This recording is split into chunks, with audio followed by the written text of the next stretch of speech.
Bulls got the Washington Wizards tonight. Here's 5 keys to victory. Key number 1, they got to play hard. Kirk Goldsberry, he recently said on the Bill Simmons podcast that the Wizards, if your favorite team is playing against the Washington Wizards, you should tune in because their defense is so bad that your team is going to look like the ideal version that your GM pictured when he put the team together. And that's funny as hell. That's all well and good, but this is the Bulls we're talking about. This is the Billy Donovan Chicago Bulls we're talking about.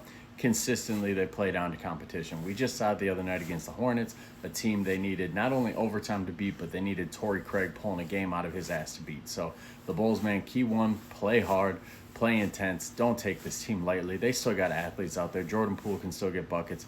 Sarr looks like a nice athletic piece. Kispert can shoot. They still got pieces. So even though they're a dog shit team, the Bulls are much better than them. You still got to come out and play hard.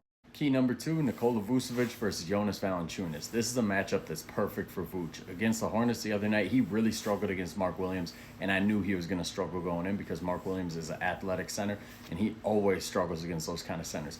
Valanciunas, he's old school, he's lumbering, he's slow, he's not going to take you off the dribble, he's not going to be a lob threat. He's not really much of a shot blocking threat. He's a good paint protector, but he's not a shot blocking threat like Mark Williams is. This is a great matchup for Nikola Vucevic. So we got to feed Vooch early. We got to feed Vooch often. We got to let him get off against Valanciunas. Keep in mind, though, Valanciunas, he doesn't want to be on the Wizards. He's just there because they paid him. And I think they had like a little wink-wink agreement that they're going to try to move him at the deadline. So that guy, he's playing for his next team. He's playing to get out of Washington. So he's going to be motivated. He's going to be ready to go because Vooch, he's a good matchup for him too. You know, Vooch doesn't play defense. So should be a battle of the bigs tonight. Vooch has to get the better of him in that matchup. Key number 3, Josh Giddey. Josh Giddey kind of came crashing back down to earth against the Hornets. Very average game. He wasn't terrible by any means, but he wasn't great either. I don't even think I'd say he was good. He was very average. You know, the other day against the Bucks, that was peak Josh Giddey. That was the Josh Giddey that the Bulls traded for. That's the Josh Giddey we all want to see. So we hope to see more of that tonight. What I need from Josh Giddey is I need him to crash the boards. I need him to push the pace. I need him to create shots for his teammates with his passing.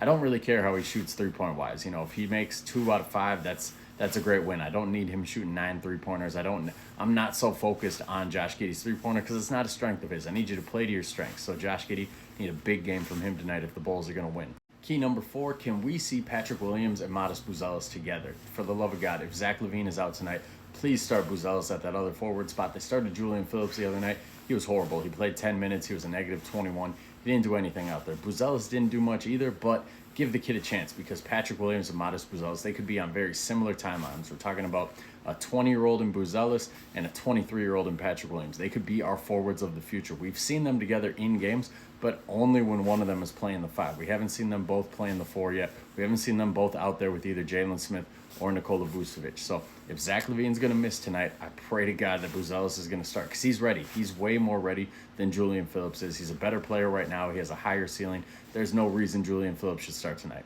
And the final key number 5, can the young guys play well enough to keep the old guys off the court? The last week or so, we've really been reliant on Jevon Carter and Torrey Craig, 2 guys who haven't been in the rotation, but that's because Dalen Terry, Modest Buzelis, and Julian Phillips, they haven't done enough to keep those guys off the court. People think the Bulls are tanking. The Bulls are not tanking. Billy Donovan is not tanking. He doesn't work that way. If the young guys aren't playing good, he's going to put the old guys in there. He's going to put the vets in who have something to prove, who play with a chip on their shoulder, and who are ready to go. So can the young guys play good enough to keep the old guys off the court? Because I like seeing the Bulls win. Don't know if I love seeing it when it's spearheaded by Torrey Craig. So those are the 5 keys to victory tonight. Let me know in the comments what you guys think, if you think I missed any, and what your prediction is for the score tonight.